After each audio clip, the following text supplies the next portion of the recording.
I call the April 3rd, 2023 working session to order. The Owen J. Roberts School District Board of Directors utilizes the working session process as a way to consider agenda items as one large committee for the purposes of discussion and debate in full view of the public. Time permitting, the committee chairperson may open the meeting up for public questions on items being discussed by the committee at that time. Curriculum and Special Education Committee, Mrs. Saba.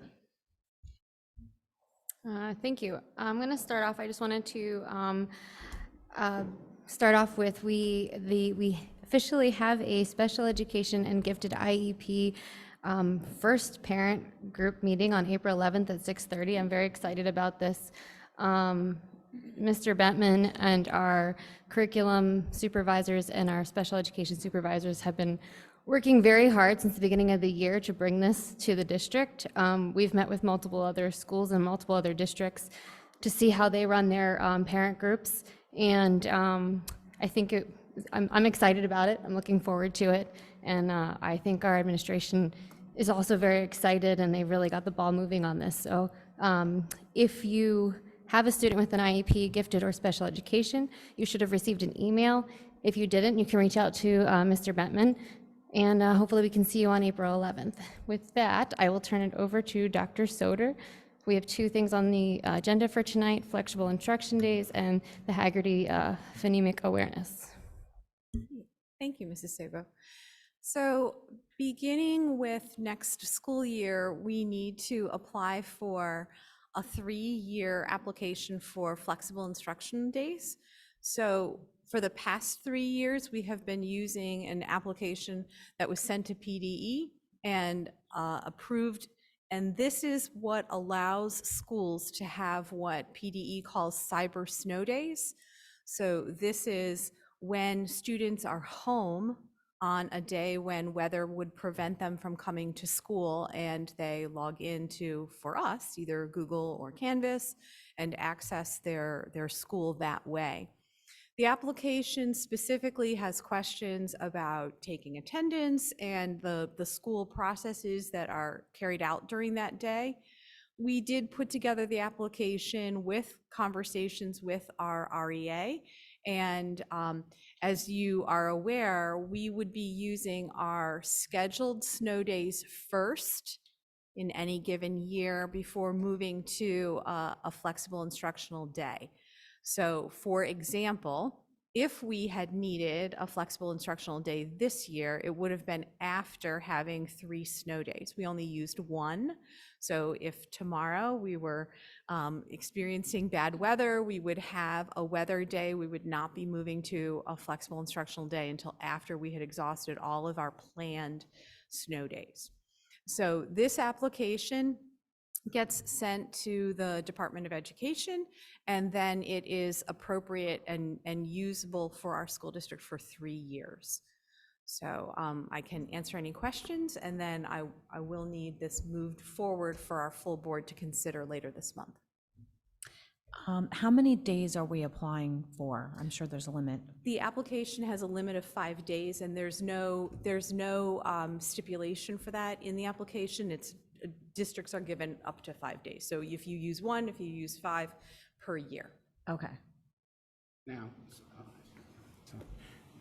students can't apply for these days, correct? Like individual families can't say, we're going to Disney World, can we use our... No, great question. No, this is only when the superintendent would indicate that we are using a flexible instructional day.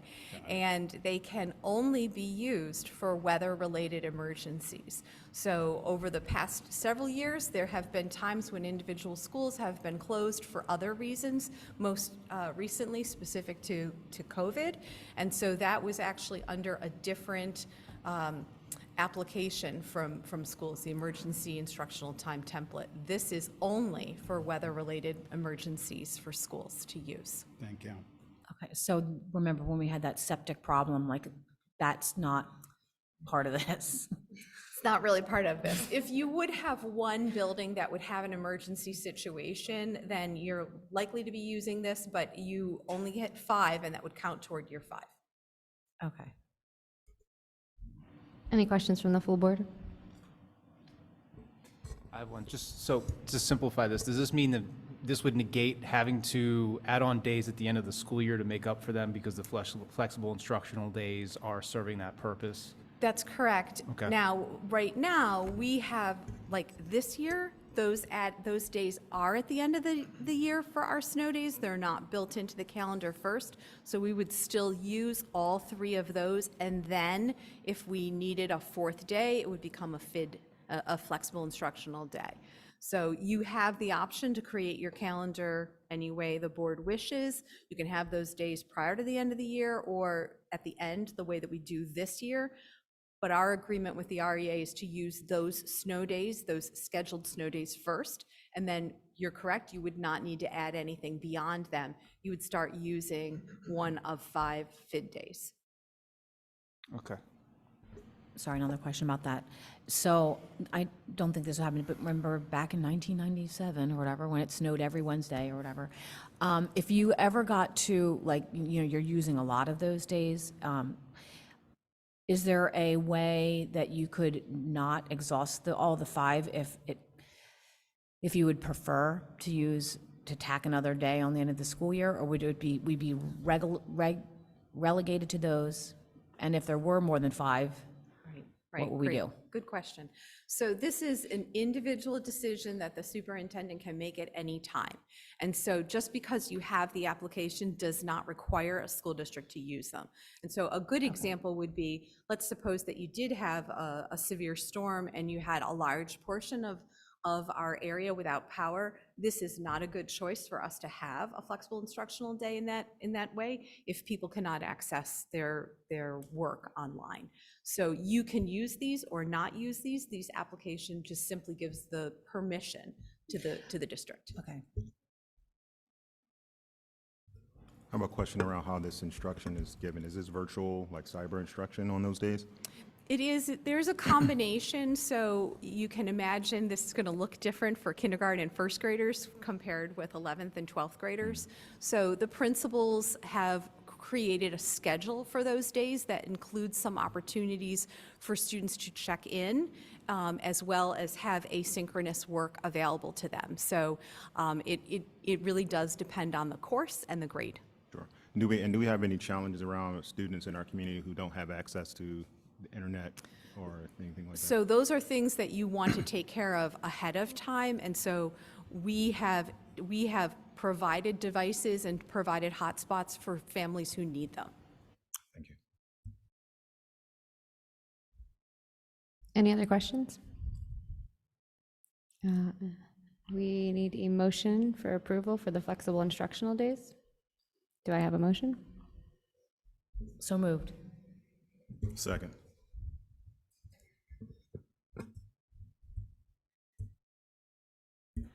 And Dr. Monahan is going to talk with us briefly about the Hagerty resource that we have.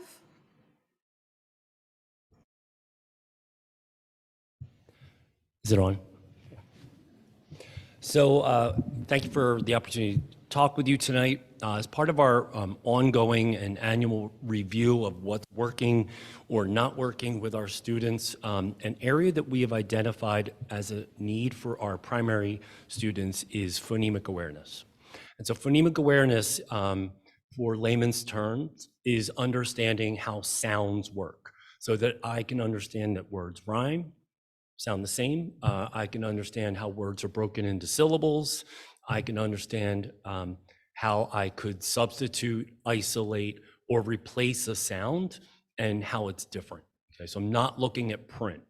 Okay, print comes in, and then we call that phonics. So phonics is something that we've been doing as far back as 2006 with our students, but we are, for whatever reason, seeing a greater need for our students to have phonemic awareness instruction. Whether that's because they've had teachers with masks for a few years and they haven't been able to fully see the mouth movements or hear the sounds crisply, or they haven't had enough of it. We're seeing this in our kindergarten, first grade students. We currently use Hagerty for special ed students who need it. And now that we're seeing a greater need, we want to go ahead and put that in our primary classrooms for next year. I can leave these with you to look at. I didn't want to pass them out because then you'd be looking at the book and not listening. So so I can leave them with you. It's a series of practices every day where this teacher goes through sounds and the students repeat them, and they have physical movements that go along with them, like they punch up the vowel sounds, and they clap out syllables. So and they even do like a roller coaster for the R control vowel. So it's 6 to 10 minutes a day, and we believe that this will support our phonics instruction. We have spoken to our special ed office that uses it. They see success with this. I know, Dr. Stout, you mentioned Methacton. Norristown is using it. Coatesville and Octorara are two Chester County school districts that are using it and happy to share that with us. And so waiting to hear back from the IU, other county districts that use that. And when I spoke to the IU, as well as Kristen Burke, about what we would be looking at as indicators of success for this, they talked about early literacy skills that would be assessed. And right now we are looking at switching to something more systematic, like a Dibbles or an AimsWeb next year. So I don't know which one we're going to be using, but Kristen Burke had said they see results in those early literacy assessments. And then with the older students, they see it, their students' fluency improve. So that was her indication. So this is what we're looking to do. There's 3, so you can spread the love. I already know, Mr. Rodriguez is going to collect them for me at the end of the night if I'm not here for that. Questions from the board? You said this was K1 and 2? I'm sorry, which grades did you say? Right now it's K1, and you'll see there is, Mrs. Munson is looking at the extension right now. That's for older students who are experiencing gaps in phonemic awareness. So we could be looking at that perhaps for 2nd grade or older grades. So is this going to be a part of every regular K1 class or as needed? So every class would be utilizing Yes, every class. And do you anticipate, do you anticipate this be something that we do permanently or just like for now? That's a great question. I don't have an answer. I think when the bubble of students go through that have had perhaps better preschool experiences that weren't impacted by COVID, we may decide down the line that it's no longer needed. Again, given the fact that it's 6 to 10 minutes a day, it's not taking a large amount of instructional time. And so we think it'll not only reinforce the skills they need for phonics, but it'll also support the students who are receiving the special education, because they'll be able to do that as part of the classroom as well. So it kind of works nicely for that. Yeah. For the older students, are you looking at bringing that into the tier system or speech, or how would that be introduced then for the older kids? I can't answer that for everyone, because when we have students who struggle, we often have to have like a plan where the regular ed teacher, the learning support teacher, the special ed teacher, myself, sit down and look at the schedule of the student's day to decide who's going to do what in a way that makes sense based on how students learn to read. So like oftentimes the first adult that works with a student who struggles, I say work on accuracy. The second adult work on fluency, and the third adult work with comprehension. And that way it's more seamless and less confusing for the student to keep getting 3 different rounds of the same or different depending on what's happening. So I can't answer that, but it would be one of the 3. Can you help us understand what training for staff would look like and how we gear them, up for a new program to start this fall? So there is a trainer from the IU, Janine Presloyd, who actually already met with our academic coaches to see like what that training would look like. So she trained the 5 elementary coaches and myself, and we feel, and the IU feel pretty confident that this can be turned around pretty easily. You'll notice that in the lessons in the book, there's QR codes that actually show teachers what it looks like to do the practice of the skill. So we would be looking to Dr. Soder, put that on the August agenda, so you can already put that on the tab, and then we would be providing follow-up. We also are looking to provide push-in this year to model it for teachers so they can get a sense of it now and not wait until August for everything. And I know you mentioned possible tools to use for checking in that this is the right program, that it's working, and mentioned Dibbles. How, I want to set our expectations for understanding whether or not this tool has helped. Is that feedback that would be available at the mid-year point? Is this something we're looking at for the year?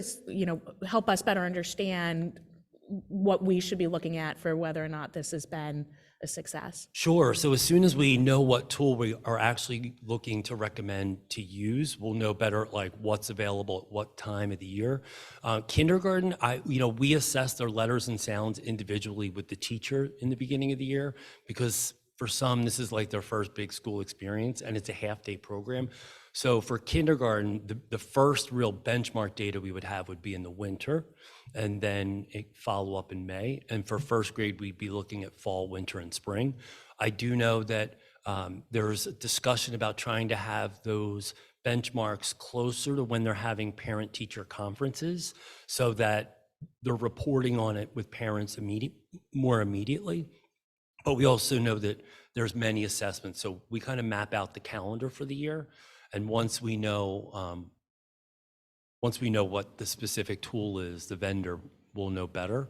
But if it's January or February, we will have data at some point. So when you brought up the parents, it made me think, is there anything in this program that allows for parental help at home, or is there anything that allows for parents to reinforce this program in the home? It is only a teacher resource, but our teachers do typically send weekly newsletters with what they're working on, and so they're the kinds of things they can put in there that they're working on. Absolutely. And I'll just share personal experience. I know for our speech therapists do a lot of this work, and they already have stuff that they can send home, so maybe that's a resource we can tap into too to help send stuff home, for sure.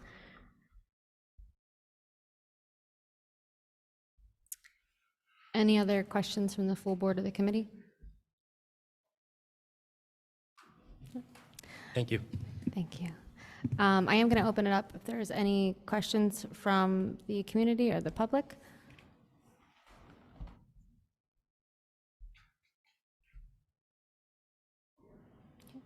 Thank you very much, Dr. Monahan and Dr. Soder. And this concludes Special Education and Curriculum Committee. Thank you very much. We are moving on to Finance, Building, and Grounds Committee. Mr. Harmanos. Thank you. Item 3.01, I'm looking for approval of the March 20th Finance, Building, and Grounds Committee meeting minutes. I have a motion to approve those minutes. So moved. Second. Thank you. Item 3.02 is the approval to move the proposed 2023-2024 general fund budget to the full board to acknowledge receipt at our next full board meeting and for final approval at the May 22nd school board meeting. Before we get that motion, I'd like to ask Ms. Crumrine to present the updates to our budget summary Sure, happy to. presentation. Sorry. Let's go. Dr. Cicito, if you could go to slide 12, please. So we added 2 more slides. We've been building the slide deck for the budget with new information every week. So this really completes the slide deck. So I'm not going to reiterate everything else that we already previously presented in public.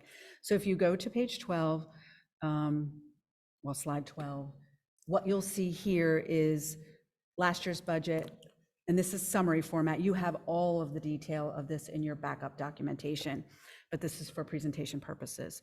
So the proposed 23-24 budget is balanced at this point.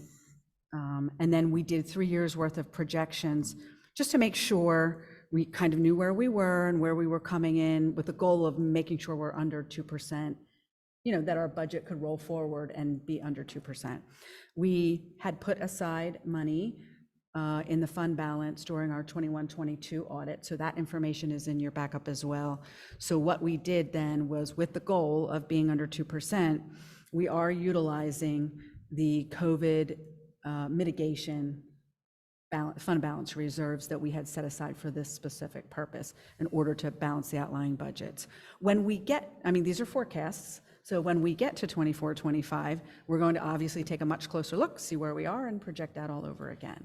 But at this point, we do have the funds to make sure, and we just wanted to show you and the public that we do.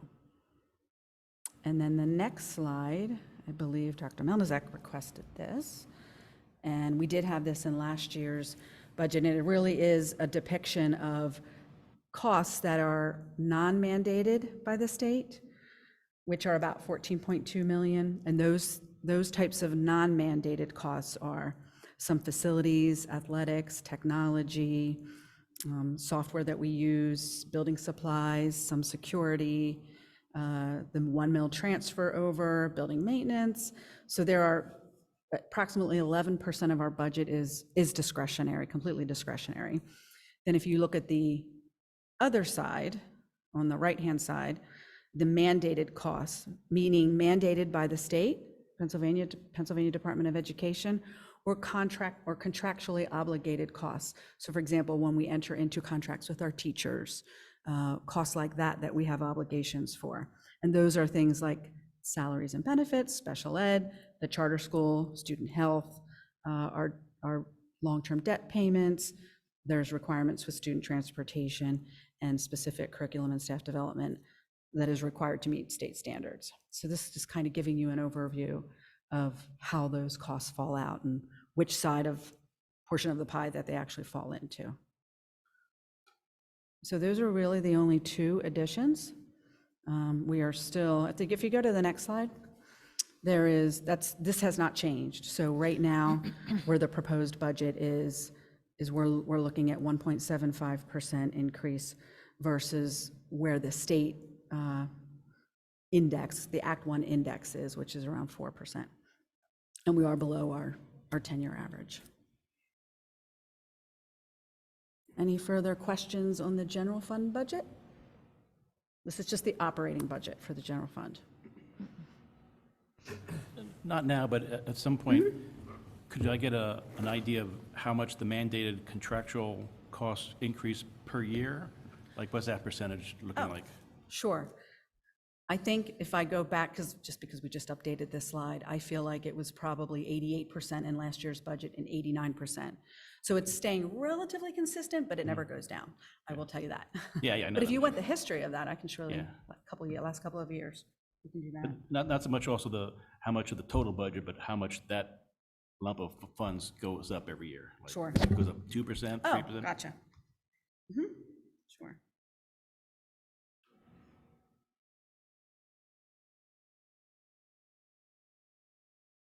Okay. And I think if the committee is comfortable, I believe we're asking for a motion to move things forward. So the April 17th, you would acknowledge receipt, and we would have approval to advertise and publicly display the budget, et cetera.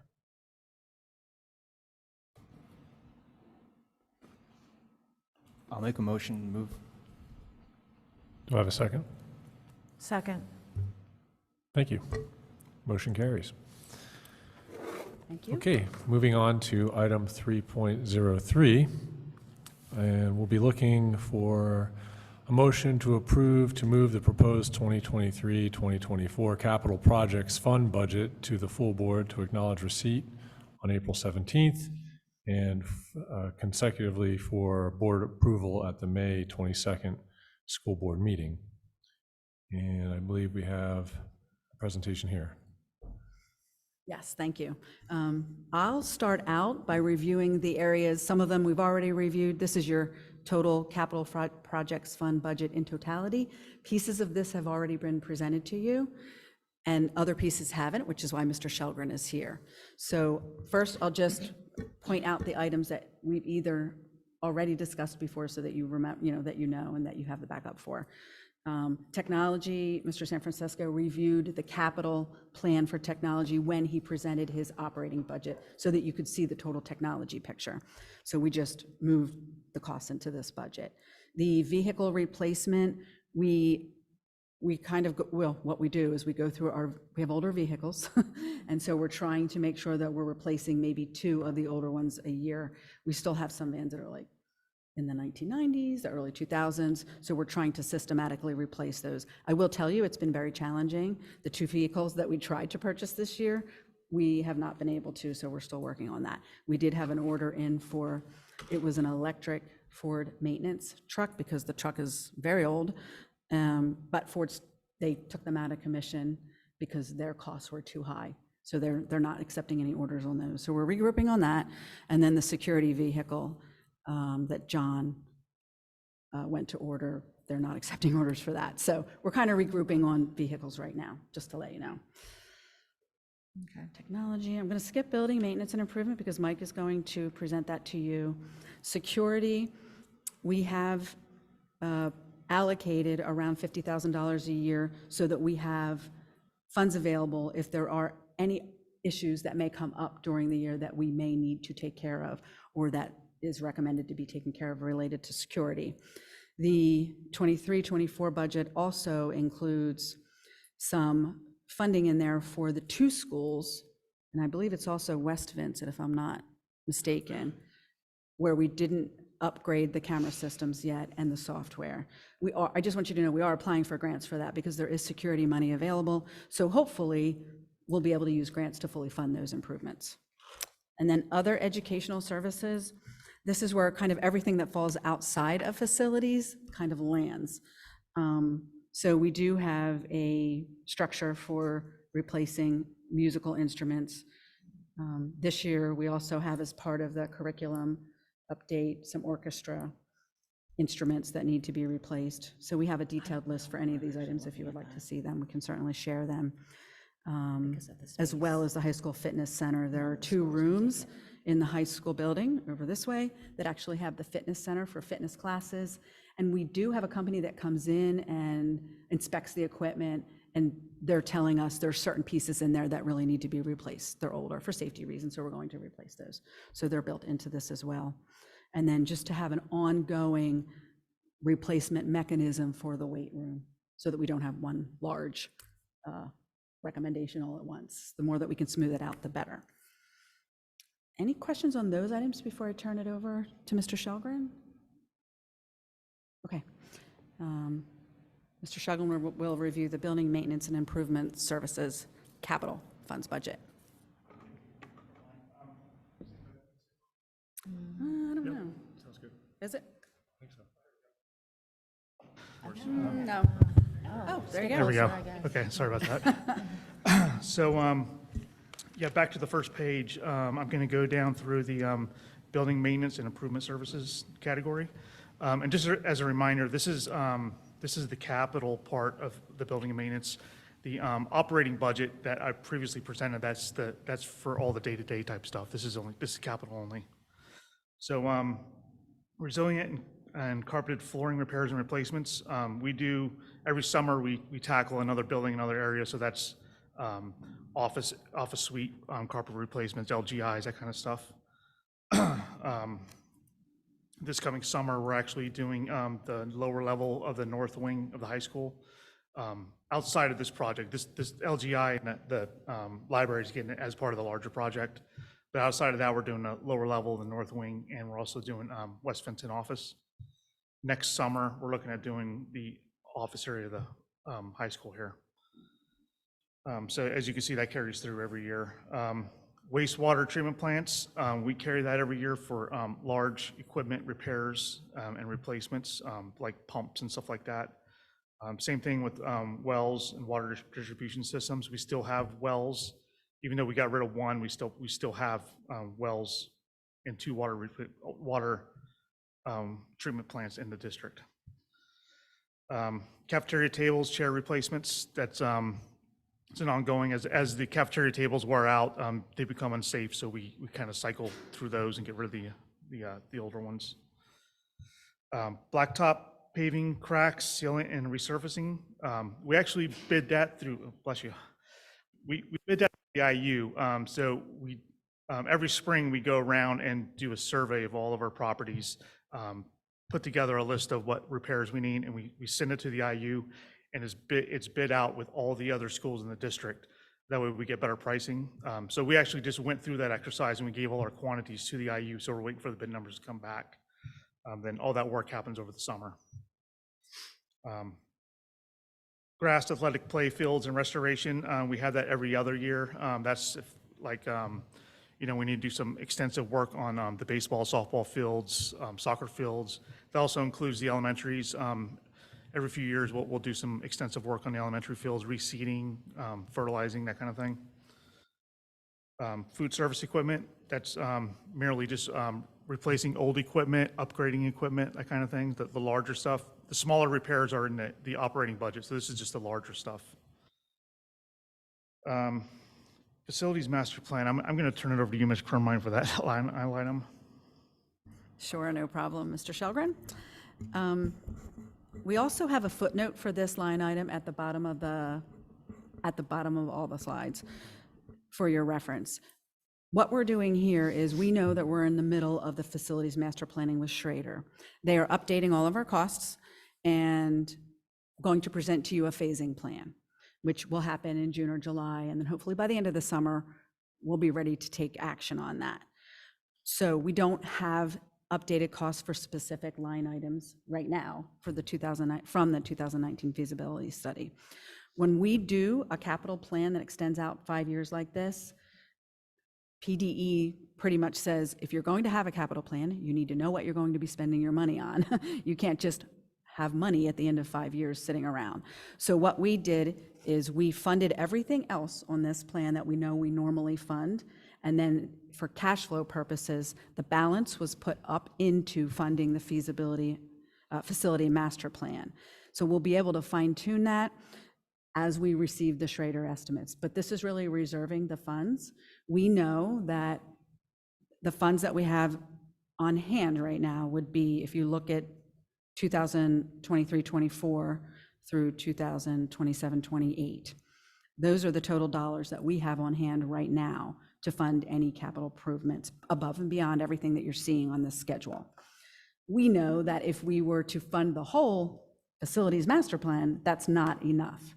So we'll present to you some options, and at that point in time, we'll determine, are we going to advance some of those things? Will we be looking at some borrowings, that type of thing, and then we'll move forward with that. So this is really just a forecast projecting the additional funds that we have and allocating it for that specific purpose, if that makes sense. Can I ask a question about that? So I Sure. just, as I'm looking at these, I was wondering whether or not these were specific projects that you were like, you know, Right. earmarking. They are not specific projects that we're earmarking right now because we're waiting for the Schrader study to come back. We know what the high items are, you know, the high priority items are Right. from the feasibility study that was done prior to COVID, such as the middle school cafeteria, the traffic flow, and some of the other items that we may want to take care of per our discussion with Schrader Group at that committee meeting, such as the high school auditorium and some of the other spaces. So we'll wait and see what that comes back like, and then the board will work towards a plan to phase with your input. Okay, well, I was That make just sense? curious about what was the decision making there to put that 14 million on that 1 year and 3 million on that year? The reason that we put the 14 million on the 24-25 is that we know we don't have enough time to do it in the 23-24 summer, but if we can have board approval to move forward, we can certainly begin tackling some of those things. We hope that we can be in design mode and go out to bid for some of those items. We don't really know because we have to go through the township. We have to work through that. So if we can, that would be the earliest that we would be able to do something. So we want to have some funds allocated there. They may slide back to a later year, but at least we'll have allocated some funds for 24-25. Okay. Does that make Okay. sense? Yep. Thank you.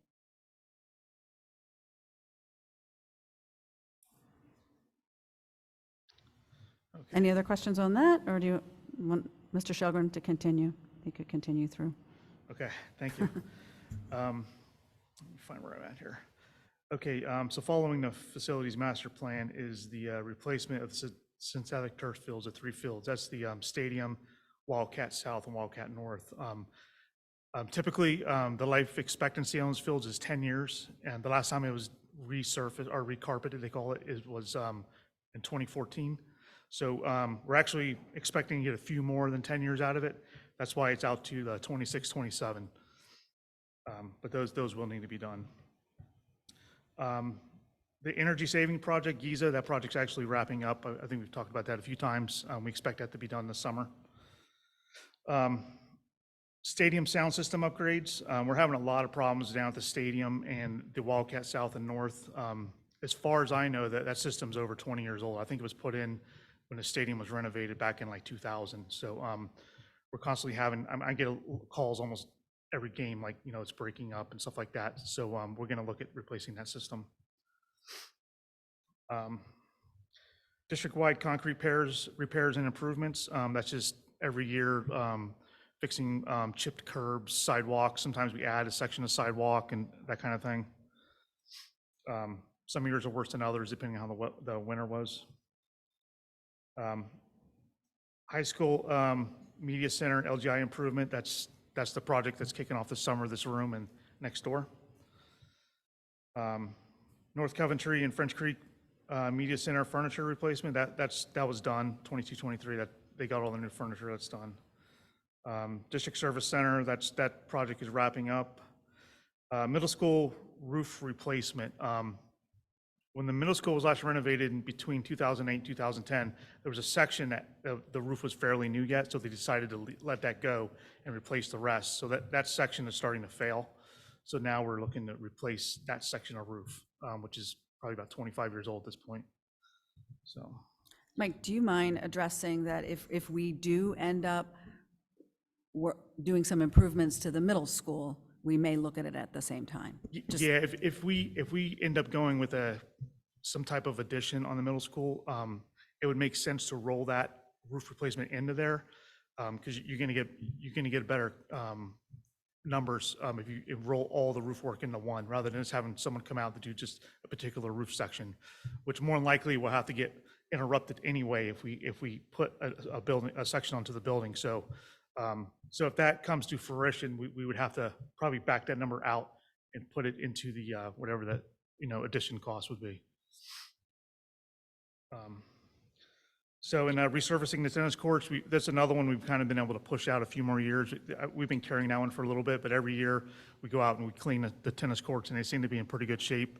And we've had a few vendors out to look at it, and they agree. So we stretch that out a little further, but eventually we have to resurface that. So we're going to look at it again here this spring, clean it up real well and see what it looks like. And then the final one is demolishing the Cadmus Roadhouse. That's the house directly across the street as you leave the north side of the main campus. So, any questions? Okay. Thank you.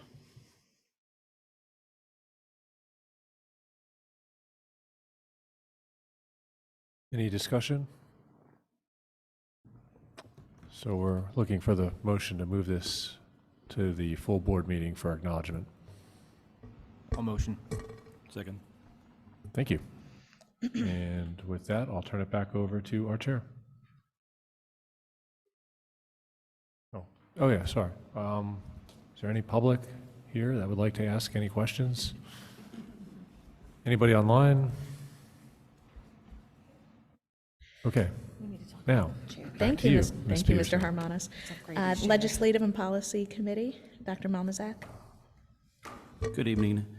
Tonight we have 6 items on the agenda to discuss.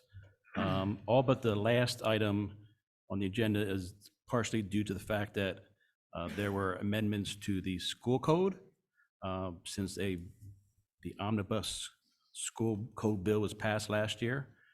So some policies had to be updated to comply with that law, and then some policies were actually new to comply with that law. So I think if we go in blocks, we'll do policy 137 and 137.1 first, because they're just revisions.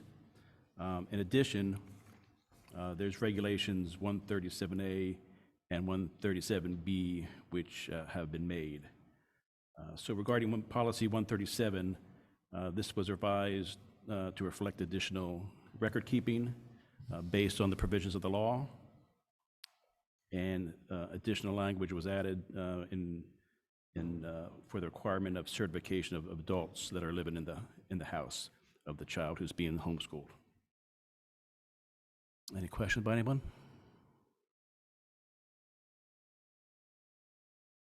I'm sorry, could I ask just for a definition, if you will, of a home education student versus someone who is perhaps a cyber student or at a charter school, you know, what the difference between those, Sure. Yeah, a student who is homeschooled is being taught at home, either by a parent or maybe an educator or someone else in the family that is able to do so. At times, our students that are homeschooled have a kind of a group that they attend as well on a weekly basis. That's really unsanctioned. It's nothing that we really get our hands in, but they are supported by different groups at different times where they have field trips and experiences outside of the home. But generally, the curriculum and the standards and the curriculum are taught and worked through at home throughout that process. so these wouldn't be students who are registered in a charter school? Correct. Or a cyber school, or students who are enrolled with us who are currently at home due to some sort of agreement, whether it be medical or behavioral, that has them not in our building? That is correct, right. A homeschool student who is homeschooled is different than a student who's in charter school or brick and mortar or virtual or some type of private school or an approved private school. As you'll see and read throughout these new policies and updates, that there's opportunity for our students that are homeschooled to be involved in extracurricular, co-curricular activities. So there is a connection at times to some of our students that are homeschooled. So in the past, these kids couldn't participate in these various activities. We actually had them. We did everything we could so this, even though it wasn't in policy, we still afforded students the opportunity to be involved. Okay, so we just Now it's just more updates that we're making it kind of a match. Make it official. Okay. Correct, yes. Yeah, it wasn't in policy, but it's been a state law for years. So we're just memorializing it in policy now. So to answer your question, home education students have always been permitted to participate in athletics and extracurricular programs here. Yep. And the definition of a home education program, I would assume that there is more in the state law about exactly what qualifies as a home education program, like what measures it has to meet. Yeah, I've seen it over times. At one time, the school district was heavily involved and had to approve the programs. That's not the case anymore. You just need a certified teacher to sign off on the program, and then it's automatic approval. It comes through us, but it's not to the same degree of evaluation as it used to be. And if a parent were to call in and say, like, do you have a suggested curriculum for home education? Do we engage in conversations like that, or we only approve what they submit to us? You know, we want to be good stewards. I know there are times they'll ask for a book or something like that, and we'll provide that. But it's really, you know, a parent decision. If they ask for some guidance, we'll provide it, but it is a slippery slope if we're making recommendations as to who they should go to.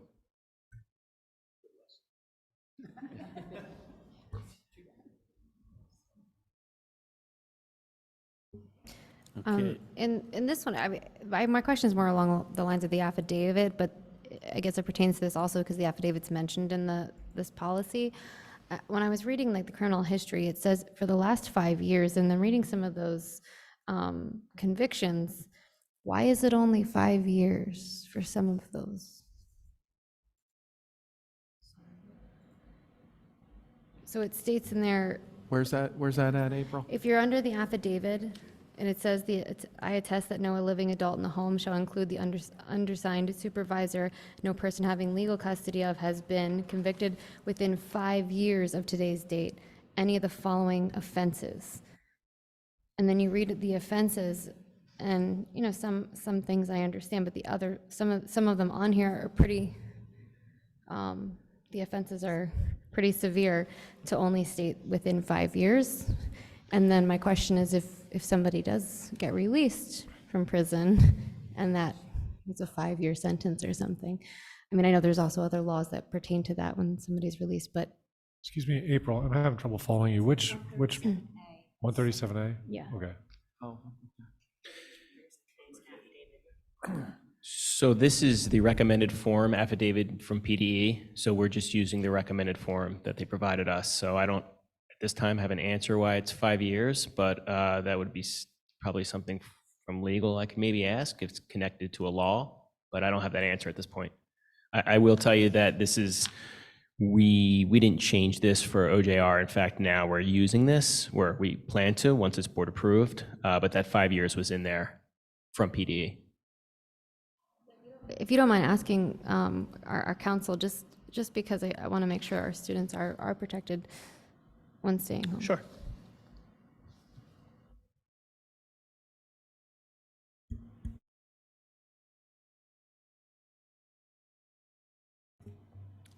Any other questions about policy 137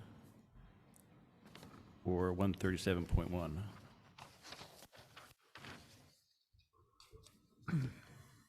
So then, so my understanding, we vote to pass these two policies on, but the regulations we just acknowledge, correct? Correct. So do I have a motion to move policy 137 and policy 137.1 onto the full board? So moved. Do I have a second? So, sorry to interrupt you, Dr. Melizak. Would you like us to hold off on the regulations based off of Mrs. Sabo's question? That's what I was going to ask. I would personally, I would prefer to wait to hear what. We can still pass the policies though, right? Correct. Okay, Okay. great. Sure.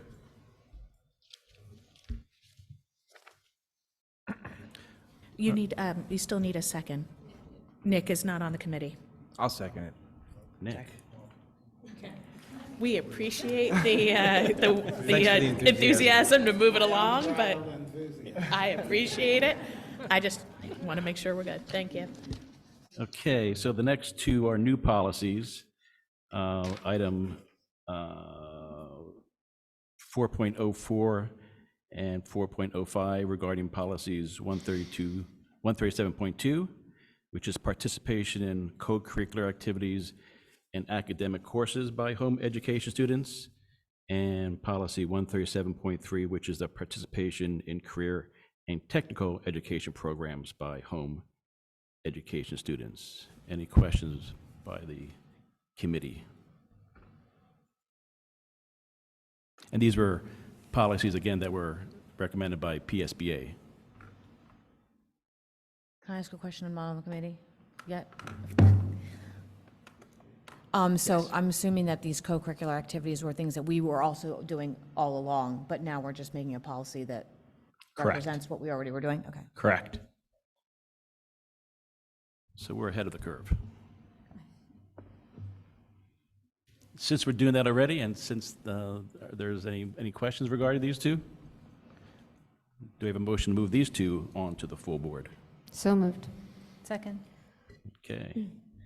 And lastly, item 4.06, this is policy 227, controlled substances and paraphernalia, which was previously titled drug, alcohol, and mood-altering substance policy.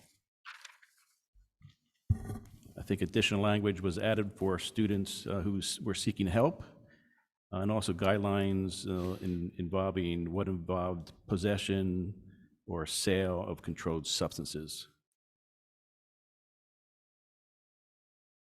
Any questions from the committee?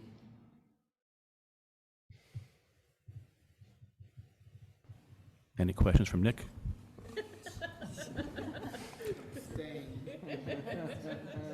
Yeah. I have a quick question. Yep. Is there a defined list of what controlled substances are, or is that up to do we have to make that determination on our own? We look at so it doesn't really give a defined answer. It gives you examples on 227. On page 2, shall include, but not limited to, I believe it is some of the language. All alcohol, drugs, drug paraphernalia, narcotics, or any health endangering compounds which include but are not limited to, right, alcohol beverages, tranquilizers, et cetera. So there is not an exhaustive list out there. I guess it's similar to the weapon policy. I mean, you could have several objects used as a weapon, but all those, objects aren't involved in that policy. But there's a definition by the DEA as far as controlled drugs. There's various classes, so there's some kind of list out there. Yeah, I guess my question is, and I don't know the answer because it seems like it's more legal. Like controlled substances would be, I would think, things that are controlled by the DEA or the FDA or whomever. But there are things that are like not controlled, like WD-40. Like that's not controlled. And if kids are huffing that, does that? And I know it says that in here. It says something about inhalants or something like that, but it seems like there's a gray area because we're using this controlled substances, and is the legal definition of controlled substances, is that going to supersede our definition in our policy? And I'm not challenging that. I just don't know. It's just a question. Maybe our legal needs to look at that. I think the line that says substances that when ingested cause a psychological effect that is similar to a controlled, I think that covers non-controlled substances that also produce a similar effect. And those substances are often, one found out that that's what they're being used for, are then controlled. Like you can only buy so many over the counter and such too.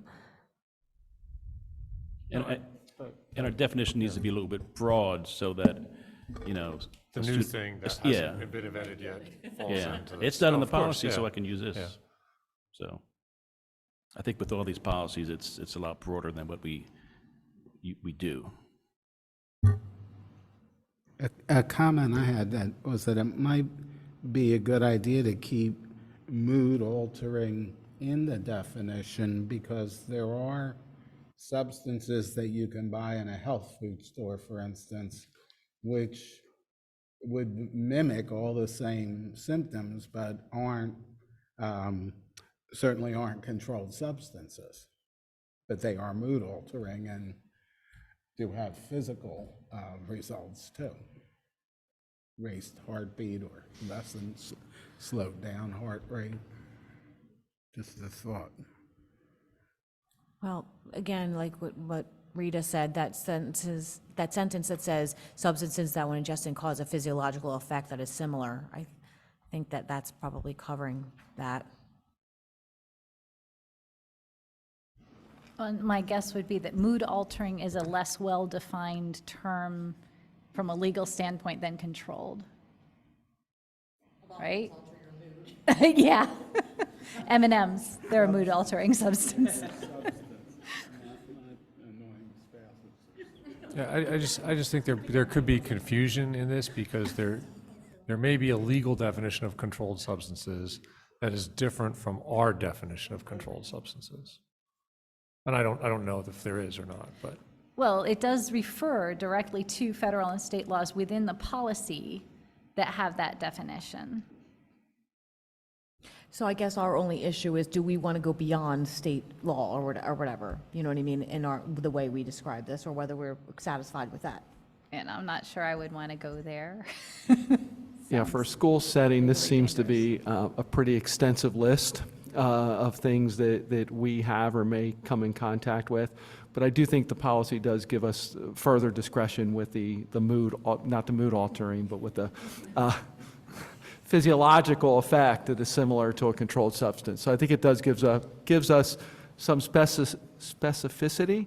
And if you look at the policy here, anything in green is the new stuff. So they did add some new things in there. They added drug paraphernalia that wasn't in there previously, aerosol products, which are indicative of the times that we're dealing with now, and some huffing by some students. So I think it's done a pretty nice job here.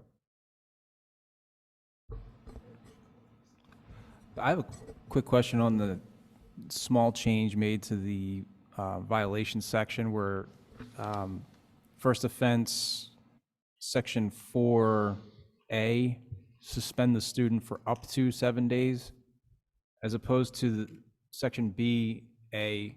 specifically outlined suspend the student for 10 days. What was that addition of up to just to add discretion to whoever is allocating out the punishment? So, That's correct. and how would they make that determination if it was 1 day, 2 day, 3 days? How would they make the determination for the suspension? So you're exactly right. That is to give some discretion. If I'm being totally candid, in the world that we're living in now with some of the vape pens and some of them that are having THC, kids are readily using some of those things. And, to suspend a student for 7 days for a first offense, in my personal opinion, I think that's too extreme. So we want to be able to provide some discretion with the principal, look at the circumstances behind the use, be in contact with the parents. We typically do not go up to 7 days, but we do have the discretion to go to that amount if we chose to. I think that's important, especially when you're looking at such a wide range of, in that list of controlled and non-controlled substances, for instance, to, on a first offense, suspend a child for having paraphernalia for 7 days feels very extreme when they don't actually have any substance on them. Now, our second offense has no discretion, it's just 10 days.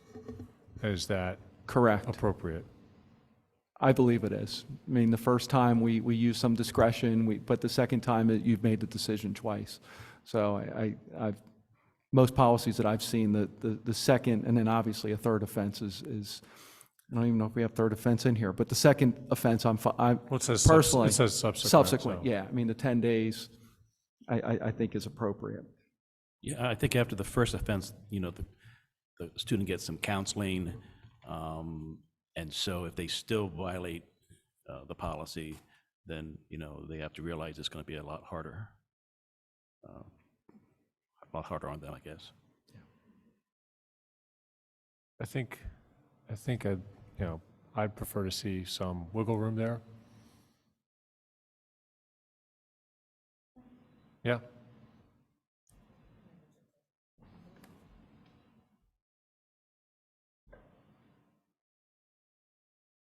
I'm going to disagree with that. I feel like you were given a warning, and at some point we have to say this is what's going to happen,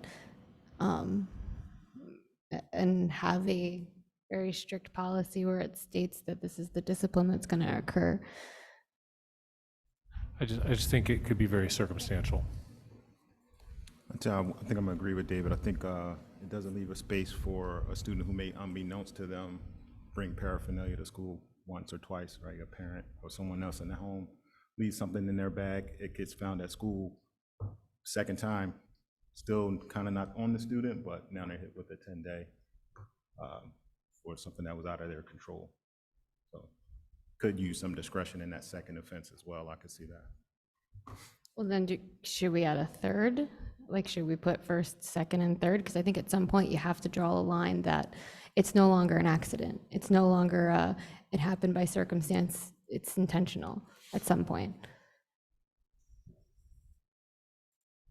Question, this policy is for all grade levels, right? We're assuming a high school student is coming. If it's a elementary school student, they aren't making that decision, right? Yeah, I think if there's Potentially not making that decision. and I think if there's discretion there, the person looking at this can say, well, subsequent is up to 10 days, and so this is number 3. So number 1 we did 3 days, number 2 we did 5 days. Now this is number 3, so we're going 10 days. Like that's the discretion of the disciplinarian. Well, does the timer ever reset?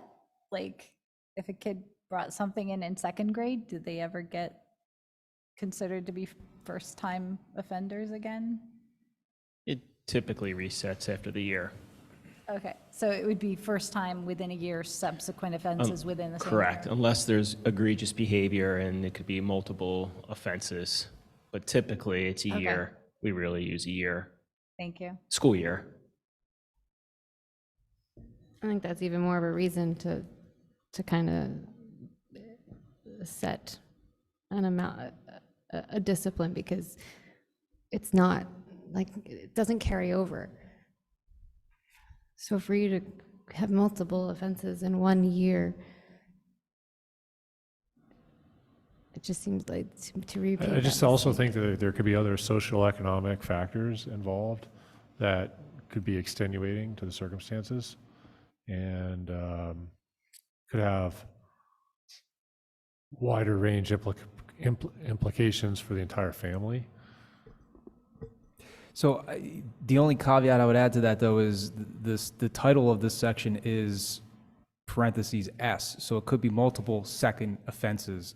Correct. So the thing is, that's already saying this isn't just the second offense. This could be the third, fourth, or fifth offense. So that, by stating explicitly it's 10 days, you cover the guideline for a potential 3, 4, 5, fifth offense. So if That's why I think if we put up to, I think that, this is saying it's only 10 days. Well, would you consider doing something like 7 to 10 days, so it's clear that it's not like 2 days? I don't see why we wouldn't put that up to the disciplinarian to make that decision. I think that there could be particulars, like there's a million different possibilities that we cannot see at this point. And so for us to say it's 10 days for every circumstance of a second offense at this 10,000-foot level, I don't think that's appropriate. I think the disciplinarian who's looking at the particular instances, the particular student, that particular student's circumstances, should have some room to make the appropriate judgment. And I think our disciplinarians have training, I would hope they would have training, to make a particular judgment and an appropriate judgment. Well, and that's why we added the up to 7 days, because what was currently in policy, the 7 days, we weren't following that. We were trying to apply some common sense for first-time offense. So again, I mean, it would be up to the board. I mean, if we want to be consistent, we could do up to 10 days to give the administrator the discretion, or 7 to 10 days. Are we currently enforcing this with all students at 10 days? We are, correct. For The second offense. The first one is the one where we've had some discretion, that we wanted to change that language to go with our practice and what we're doing. Right. But we are enforcing that second one at 10 days. And on subsequent post, it's another 10 days? Correct. Is this something that's happened in much frequency? Because obviously these punishments are supposed to be punitive, right? Kids won't, the deterrence, right? You know you're going to do 10 days, you don't do it. Have you seen that, or? We've had some that have had multiple offenses, not many though. I mean, typically the first offense Takes care of it. will take care of it, but we have had repeat offenders. And have you, ever been forced to do the 10 days and thought to yourself, I wish I could give less? I think that's always the case, because you like kids. I mean, if you're in this business, I mean, when I was in the disciplinary role, I struggled with it. But one nice thing about policy for administrators, sometimes it does take Takes that out of your it does take some of that out, and you're just following the policy. So, yeah, I mean, there are times where your heart goes out, for the decision that you have to do, or that you have to make based on the circumstances and policy. We never get to expulsion unless there is distribution.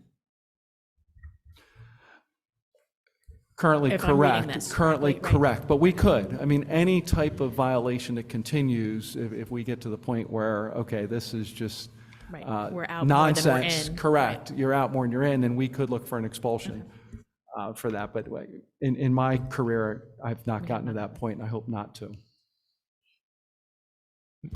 May I add something just from the discussion, if you don't mind? I think my suggestion is, if we're going to change the 10 days and not do something different than what we're doing, I think this 7 to 10 days is a better option than up to 10.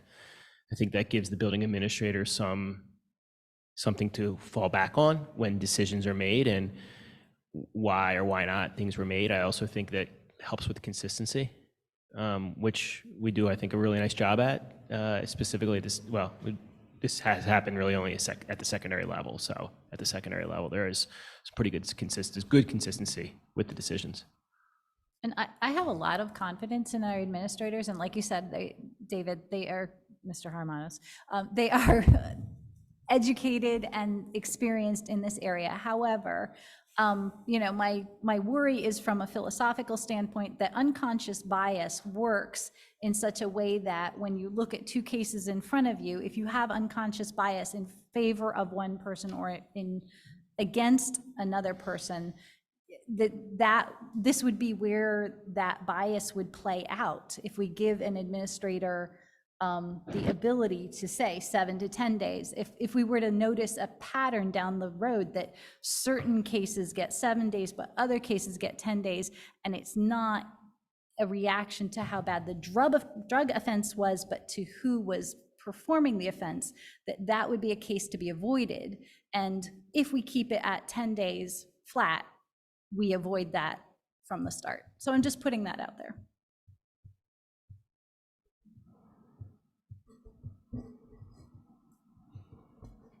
That's a good That's a good point.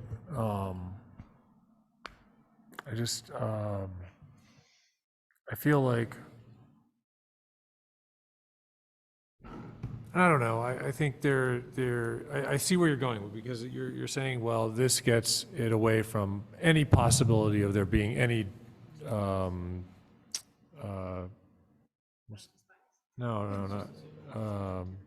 discrimination, yeah.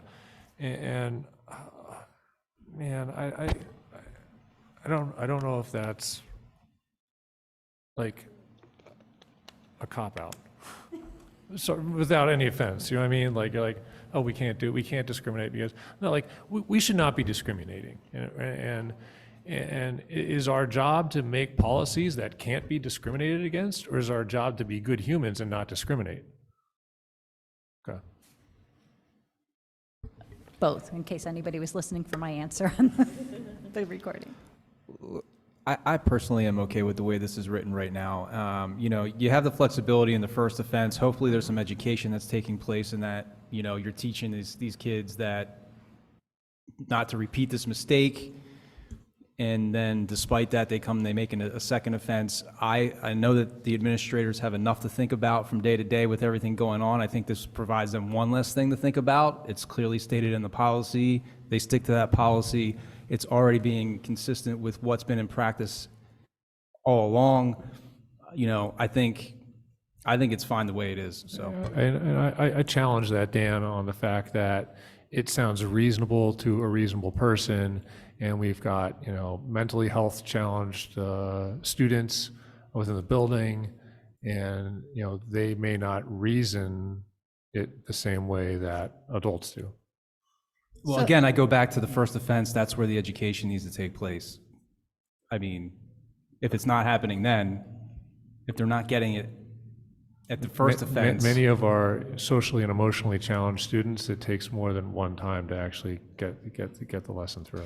So I guess my question is, how does it affect our students with IEPs, 504s, or some type of mental health plan in place? So any student that's a student with an IEP, anytime you have a situation like this, one must have a manifestation determination meeting. So that manifestation determination meeting goes through the process to say, was this mistake, was this policy, this code of conduct violation a manifest of their disability, meaning that did their disability cause this mistake? Okay, so for example, let's say that I am very impulsive and I'm diagnosed with ADHD, right? And I'm very hyper, and because of my hyperactivity, I make a poor choice, right? So we go through that process and say, well, I have a disability, right? I have ADHD, and the choices was related to the fact that I can't control myself, and I made this mistake partially or all the way because of my disability. So that we go through that process. That does not mean that a student cannot be disciplined or cannot have a punishment or a consequence, but there is specific laws in place based off of what we're allowed to do and not allowed to do in the length of time. So there are already safeguards in place for, Correct. Students with disabilities can only be suspended a certain amount of days per year. They can't extend that specific. That's an example. Specific days suspended. What if a student? How long does it take a student to get an IEP? So if the student, once the parent signs permission to evaluate, it's 60 days for the evaluation. School psychologist has 60 days. And after the 60-day evaluation, if the student is found to have a disability through the school psychologist, the IEP team has 30 days to write the IEP. Typically, that IEP process it takes shorter than 30 days, but so you're looking at a 90-day process. So is it possible for a student to have some trauma and be emotionally affected and have multiple offenses within a 90-day period? It is before possible, their IEP but could be put in place. I will tell you that if a student has thought to have a disability, those laws can stand and those protections can be in place. So if I am in the evaluation process for possible speech and language disability, and I'm in that process, I could be considered what we call thought to be a student with a disability, and that I would still fall under that category of protections.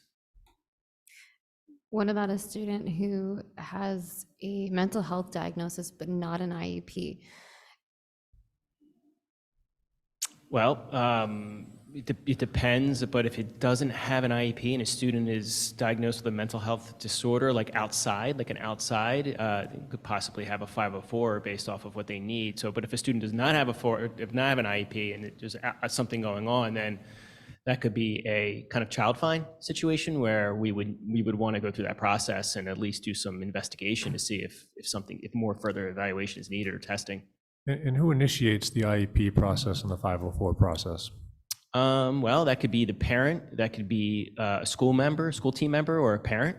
Typically, it's one of those two. And are all parents equally capable of applying for this process and knowledgeable of the process?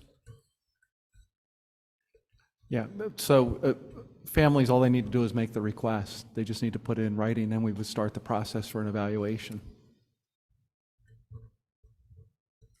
When these major offenses occur, does the counselor get involved and say, I think there might be something more to this, I think there might be something to investigate here, that it's not just a black and white discipline issue? Our children go through like a drug and alcohol type of process evaluation that we kind of use a reputable counseling firm to do that for us. And after that process is done, a plan is set up for the child. So we obviously have consequences when things happen, but more importantly, as what's added within this policy is really like taking care of the kid and making sure they get the help they need if help is needed. So after a first major offense, there would be that kind of discovery. Yes. That could lead to an identification, possibly an IEP. Correct. First time drug violation or controlled substance, there's a automatic referral to our student assistance program as well. So it's not just cold hard justice. Correct. Yeah. The question I had was about the off-campus activities. I know that's been challenged and challenged successfully in a lot of districts. I was wondering if there was if there were any incidents here where that has been applied and applied successfully. That's a difficult one. Yeah, through my experience in previous places, typically those off-campus type of violations were applied like through athletic programs or extracurriculars, but we do not have the authority to enforce off-campus behaviors. Yeah. But we do have a section in here that specifically says, at any school-sponsored activity anywhere or while traveling to and from school or school-related activities utilizing transportation approved by the school district. Correct, that's covered because that's affiliated with school. But things that happen off campus over a weekend or in an evening, we do not have authority over that. I will tell you too, the high school administrators, we typically, the high school feel that they can work with the student for the first offense, but after the second offense, it's on them, right? We'll work with you, we'll take care of you, we'll do what we need to do. And obviously, second and third, whatever. But in regards to the policy and the suspension, that's, it happened and it's happened again. And now, the consequence needs to go.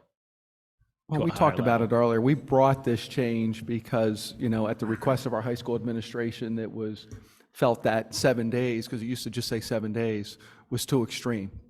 So we wanted to be responsive to their needs, and I agree with it.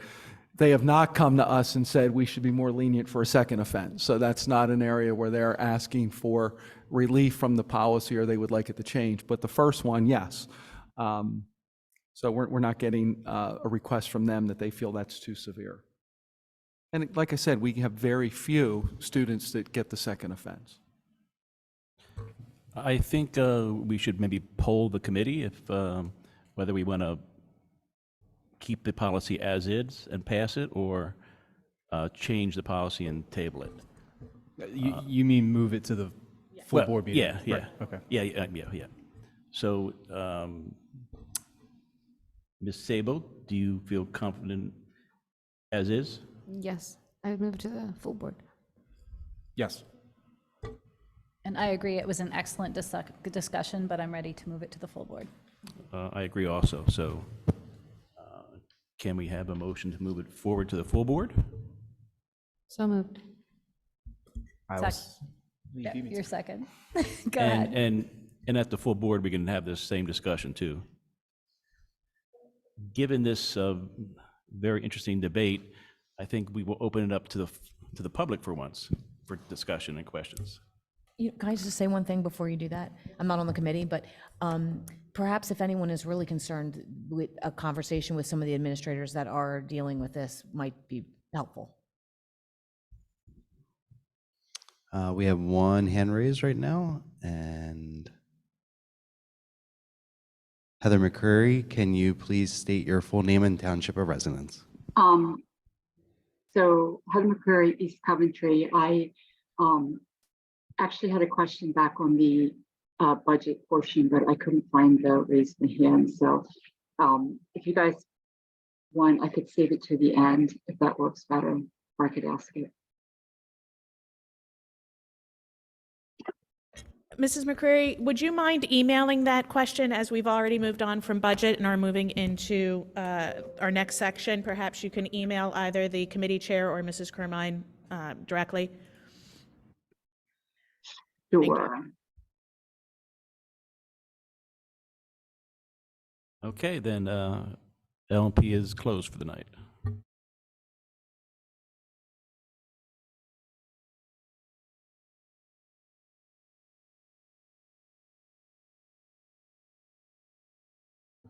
Excuse me, Mrs. Chairperson, I'm going to have to You're good. leave and go online for the rest of the Yes. meeting, okay? Thank you, Mr. Hermanos. Okay, we are moving on to agenda item 5, staffing recommendations, I'm going to put the glasses back on, for the 2023-24 fiscal year. Dr. Soder, I presume? No? Yes? Okay. I think this is really just a time for the board to ask any questions, because we do know this is such an important document, and we would be looking for that board action later this month. Actually, did ahead. you want to go? Okay. I'm glad we're actually reviewing this again tonight, because based on some of the comments from the last board meeting around class sizes in, I think it was French Creek specifically, I just want to make sure at some point, I know that we're going to have a discussion around the policy and the class sizes that are listed in that policy, but that would affect staffing. So I just want to make sure that if we determine that maybe we want to amend what some of those acceptable class sizes are, we have the ability to make adjustments to the staffing changes or the staffing proposal here. You know, it's interesting, like French Creek, I'm looking at, you know, and this is coming off the heels of a visit to our elementary schools, where I know that French Creek has, you know, some of or may have the largest population in the elementary schools in the district, but they have, you know, they have less classroom teachers being proposed for next year than some of the other schools do. So, you know, I just want to make sure that we are meeting the needs of the students that just may be tending towards an overcrowded classroom. Yeah, and can I just tag team on that same question? We talked about the fact that classroom teachers is not just class size, but it's the space in the school that is at issue. So I guess this is rather complex, but one thing I would just like to know is how these buildings are configured, because obviously if a school had to put another third grade in or whatever, you would figure out some way to do it if it was necessary. So just maybe give us some sort of overview on the space in each of those elementary buildings specifically, as far as if extra sections would need to be added, how feasible is that in each building specific? Because I think, you know, I might just be speaking for myself, but I'm very sympathetic to teachers who have 27 second graders in a room, and I know it's expensive, but I just feel like that's really, I personally don't feel like that's acceptable. And if there's anything we could possibly do about that, I'd be for it. Sure. I can offer some of the detail for this. So specific to French Creek, in those areas where the enrollment is now over the current class size because students moved in after the beginning of the year. So if you refer to that document that Mrs. Crumline provided, you'll see that in the individual, or those individual grades moving forward have an additional section. So for example, second grade at French Creek has 3 sections in it.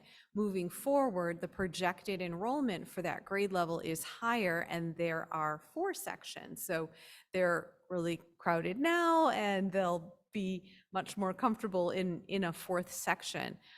The same is true for the current 3rd grade, which is also one of those areas where they're over enrolled. They had more students move in after the beginning of the year. So same thing, moving forward, that grade level has 4 sections. So prior to our staffing proposal, that was a conversation that I had with Dr. McKillop regarding the number of available spaces, knowing that we are moving one of our autistic support classrooms from the French Creek area to East Vincent. That actually opens up more space. So there are enough classroom spaces at French Creek if each grade level had 4 sections, which is, if all of this happened at French Creek, that's what would occur. She'd have 4 sections at every grade level. I actually had a similar conversation at East Vincent, because just in looking at their numbers where they might have a hot spot, I had the same conversation with Dr. Smith. Do you have room if we were going to need to add a 2nd grade? So same thing. Yes, he would need to rearrange. It would make a difference for some of his teachers, but yes, he would have a full-size classroom space for an additional section. So these are conversations that we have with the principals when they have a hotspot, when they have that possibility, and that will be the conversation, honestly, from now through the summer. I know how difficult it is to try to split a section once the school year gets started, but do we have a threshold at which we add an instructional aid, not based on IEP students, based on total number of kids in the classroom? We do not have a threshold, but that was a discussion that we had today with our team. Do we need to, or should we? The one issue that we have is with paraprofessionals right now. I would hate to put something in the policy that we're going to put a paraprofessional in there when we have difficulty filling them, but it is something that we feel would be a good idea if we would get beyond that capacity to be able to provide a para to assist the teacher. Sure.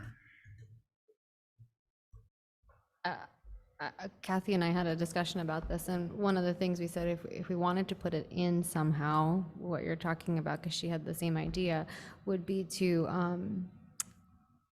put like a clause, basically, that if available type thing, that would be a possibility, because we already don't have all of our para positions filled, and then you're taking that ability for the principal or whatnot, whoever's making that choice, a way to decide how to distribute them. And I think that's problematic also. Yeah. So in just getting some history from Dr. Soder, because we spent a lot of time talking about this, and she mentioned next year the problematic areas are at French Creek. But next year, those kids that are moving up, there's going to be an extra teacher for each one of those grade levels. So those grades will be very nice next year as those kids move up. Now, it's not helpful to the teacher this year who's trying to manage that, but again, those were move-ins that came in after the date. You need a cutoff number in order to make those decisions, and you're hoping that you're not adding too many after that cutoff date. Do we try to, when we're creating the class sizes in the beginning of the year, and obviously we have no idea how many kids are going to move into what grade and what specific school unless we have a housing development open up or something, but do we try to not start at max numbers? Mrs. Sabo, I'm happy to answer that question. When we are projecting class size, we do not use the maximum number and divide, or we would have more potentially hotspots per se. So we're kind of using a mid-range number that gives us some capacity for move-ins. So that's actually how we're calculating that. So just like a little history here. So back in the fall, the board acknowledged receipt of the projected enrollment. That is actually the document that Mrs. Crumrine uses for calculating that budget and putting together that proposed staffing. And so when she's talking about that mid-range, so for example, for kindergarten and first grade classes, that class size range is 17 to 23 students. She's doing that division at 20. So she's taking the mid number to determine the number of sections, whole sections in each building for each grade in each school. And particularly at the elementary level, Jackie, don't get me in trouble for saying this, but we do hold some positions like in reserve if we need to. If we would get a spike in enrollment, in what fund is that in your? Just be in our general fund personnel budget. Yeah. We do reserve 3 additional teaching positions so that, let's just say in July or August, we get all these move-ins, we're looking every week, Dr. Soder is on it. And if we are if we go over that class size before the year starts, we're adding a section. It's much easier to add the section before the year starts than during. And I would say that's typical in every school district at the elementary level. At the secondary level, a few kids here and there isn't going to impact it, but at the elementary level, it really can. So we do have a couple positions in the hole that if we are approaching, and definitely if we're beyond those class size limits, then we're adding a teacher before the school year.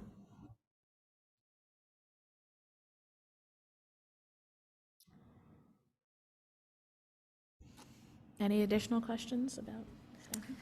I just had one other question regarding, I had asked this, I'm sorry for my ignorance on this, but I did not know anything about ELD teachers until this year. I just didn't even know that existed, so I'm just questioning it.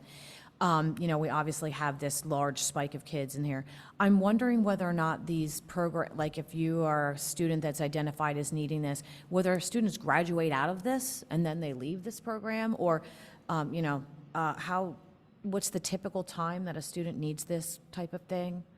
I'm just curious about that because of the large numbers that have suddenly occurred. Could that possibly diminish, or what's the projection on that? Well, good questions. So exiting students out of the ELD program, I can't, that would be merely guessing when they would move out. We assess every year. So we assess every year, and we basically assess for student levels, and there's about, I believe, 3 to 4 different levels. I think it's 4. And based off of the number level that a student is assessed at, that's how much support's needed. So we have some students, we just check in with teachers to see how they're doing, what kind of support can we provide. And then we have some students who actually are seen in groups or even one-on-one based off of need. You know, it's similar process to any type of like an evaluation, right? That's always the goal, is to exit out of a program, exit out of special education, exit out of ESL. So that's kind of how that process works. Would you say though, that like at the end of the year, it's common for a bunch of kids to be exiting, or is it No. not? No, I would say it's not common. So if someone comes in like a first grader, they may be in this all the way through? Possibly, yeah. Yeah. Okay, thanks. And there was also a shift in the elementary schools that I don't remember us talking about much, for art and physical education. It looked like 2 of the schools went down in art and 4 of them went up in physical education. Did we discuss that? If Sure, so, I'm sorry, I don't remember, but I'll take the This is repeat. like a little nuance in the special area schedule. We are very fortunate that this year we have a teacher who is certified in art and is graciously assisting us by also teaching health and physical education with an emergency permit. And so it is actually the same person. There's just more of the health and PE classes scheduled for next year than currently art, and it's actually determined by the number of kindergarten sections. So should we find ourselves with more kindergarten sections, then it will probably level off. But right now, the schedule for that employee has more health in grades 4, 5, and 6, and less art in grades K1 and 2. But it's actually the same person. Okay, thank you.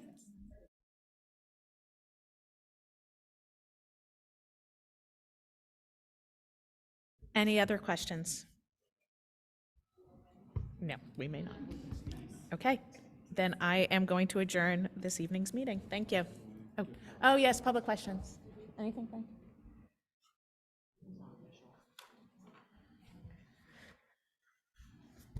We do have one hand raised. Great, thank you. Go for it. So Heather McCurry, East Coventry. So this is my question. There have been, so I asked this question before, and it was about why aren't you guys keeping or hiring more math teachers to take care of the math deficit that is in this district that was put up in a PowerPoint that you guys showed. And I went back to check it, and it's accurate what was in my brain. And everybody on this board said, pretty much everybody said they didn't want to do away with the language program. And I went back and I looked at the AP number of kids that are taking AP tests in the languages, and it's not very high.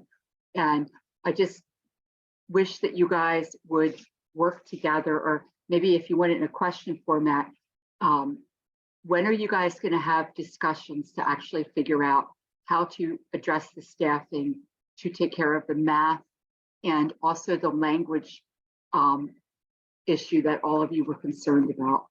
And the other one is, another question is,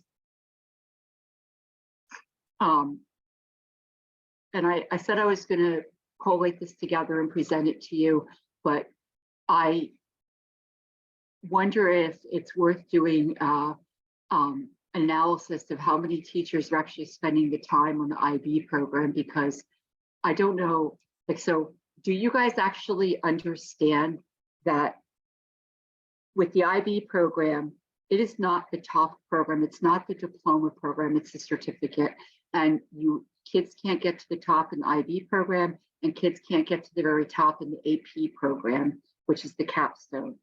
So I guess my question is, when are you guys on the board going to have real conversations about how to address those questions that have been brought in front of you in relation to staffing? Because the other question was also the reduction of gifted teachers, and that was a question asked by somebody else, not me.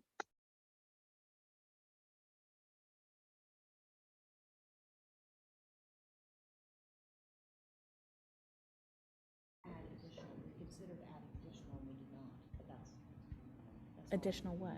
Gifted teachers, is that what you said?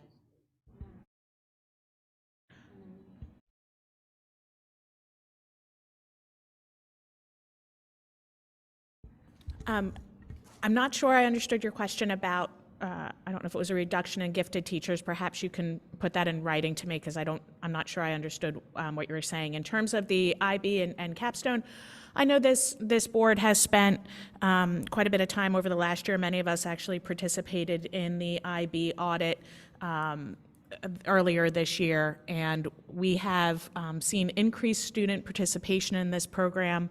We get good feedback from our instructors, from our families who participate, and I would reject the argument that this board has not, and boards before us have not put in the work to understand the IB program or its benefits to our community.